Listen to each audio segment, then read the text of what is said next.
नमस्कार, मैं शिव आप सभी का स्वागत करता हूं एग्जाम हंट के इस यूट्यूब चैनल पर। साथियों, आज के इस वीडियो में हम बीबीएयू में जीरो फी पॉलिसी के बारे में चर्चा करने वाले हैं। कौन-कौन से बच्चे हैं जो इस योजना के अंतर्गत आते हैं और उनकी फीस जीरो कैसे हो जाती है, मैं इस वीडियो में आपको डिटेल से बताने वाला हूं।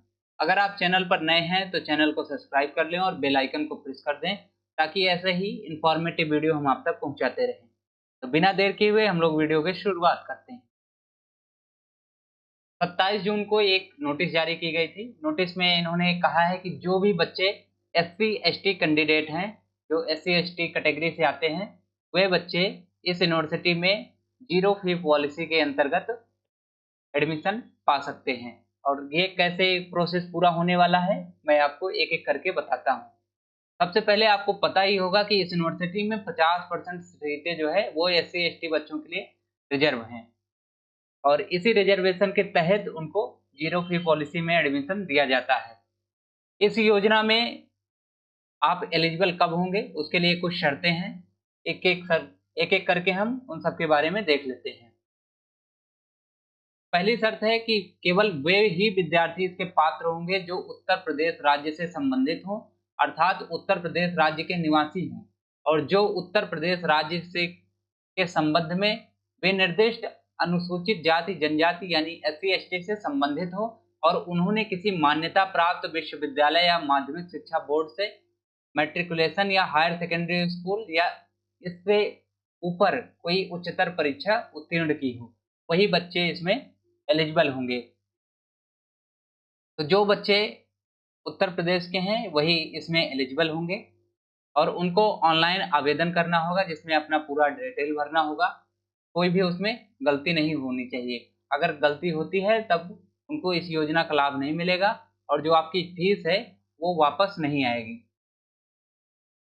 कौन-कौन से डिपार्टमेंट हैं जिसमें ये स्कॉलरशिप नहीं मान्य होती है? उसमें विमान अनुरक्षण इंजीनियरिंग पाठ्यक्रम है, जिसमें आपको एयरोस्पेस से संबंधित पढ़ाया जाता है। निजी विमान चालक लाइसेंस पाठ्यक्रम है, इसमें नहीं मिलता है। ट्रेनिंग शिप डफरिन, इसमें आपको नहीं मिलता है। सैनिक महाविद्यालय देहरादून के प्रशिक्षण पाठ्यक्रम में आपको ये नहीं मिलता है। अखिल भारतीय राज्य स्तरीय पूर्व परीक्षा परीक्षण केंद्रों में ये आपको योजना नहीं मिलेगी और साथ ही पत्राचार पाठ्यक्रम और सुदूर या अनुवर्ती शिक्षा के पाठ्यक्रम में नहीं मिलेगी। बेसिक सी एकदम सिंपल सी बात है कि अगर आप यूपी के निवासी हैं, तो यूपी में दशमोत्तर छात्रवृत्ति योजना चलती है। दशमोत्तर छात्रवृत्ति योजना, इसी योजना को इन्होंने जीरो फी पॉलिसी का नाम दिया है। इसमें आपको करना कैसे होता है, जैसे आपने बीबीएयू में फर्स्ट ईयर में आपने एडमिशन ले लिया।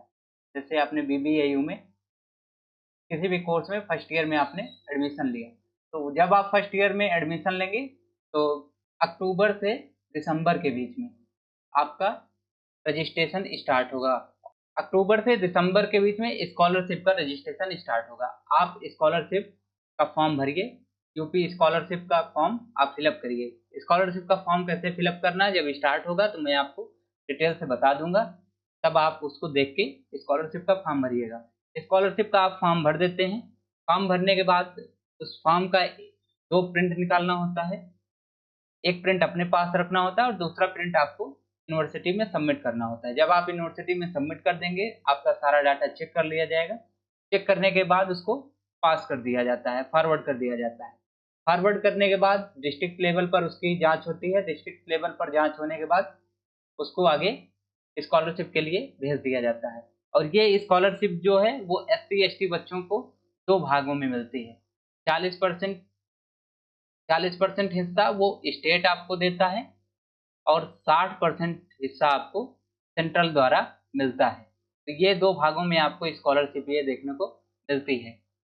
जैसे आपने जैसे आपकी साल भर की फीस हम मान के चलते हैं 50,000 रुपए है, 50,000 रुपए है।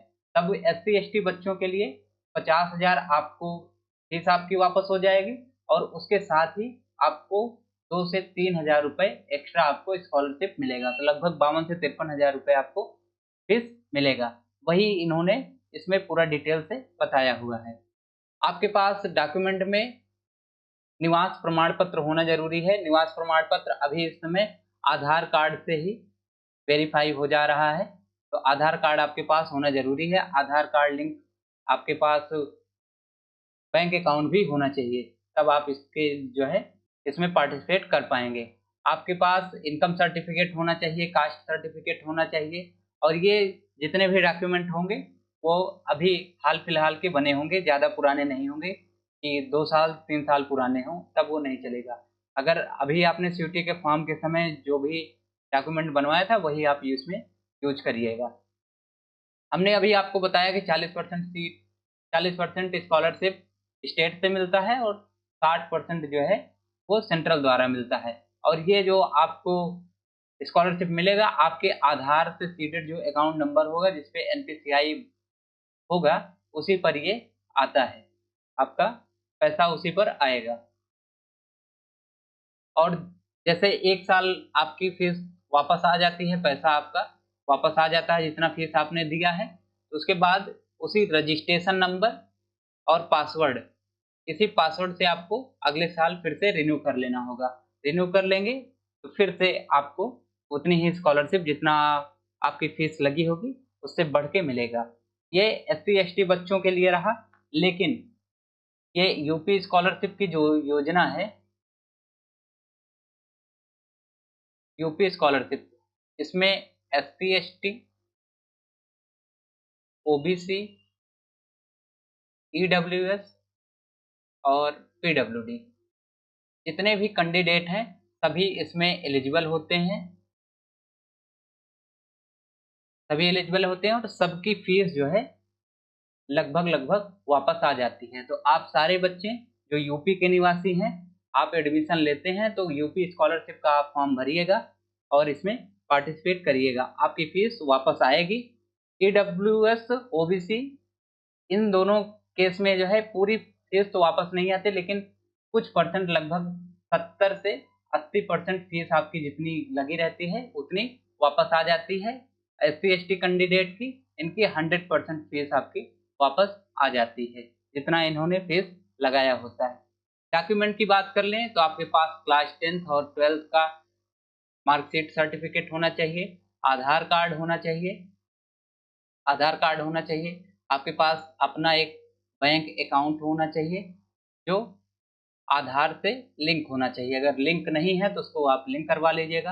आपके पास इनकम होना चाहिए, अगर आप किसी कैटेगरी से बिलॉन्ग करते हैं तो कैटेगरी सर्टिफिकेट होना चाहिए, कैटेगरी सर्टिफिकेट ये होना चाहिए। और इसके साथ ही आपके पास निवास प्रमाण पत्र होना चाहिए, निवास प्रमाण पत्र।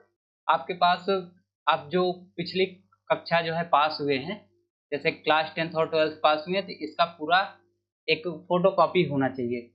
और इसके साथ ही जो आपने फ़ीस लगाया है, फ़ी रिसिप्ट आपके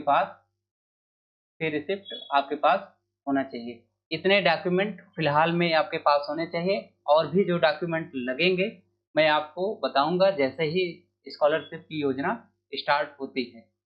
तो यही रही बीबीएयू में ज़ीरो फ़ी पॉलिसी की नीति। तो ऐसे ही चैनल से जुड़े रहें, और भी जो इन्फॉर्मेशन से संबंधित जानकारी होगी मैं आपको पहुँचाता रहूँगा। चैनल से जुड़े रहें। बहुत-बहुत धन्यवाद।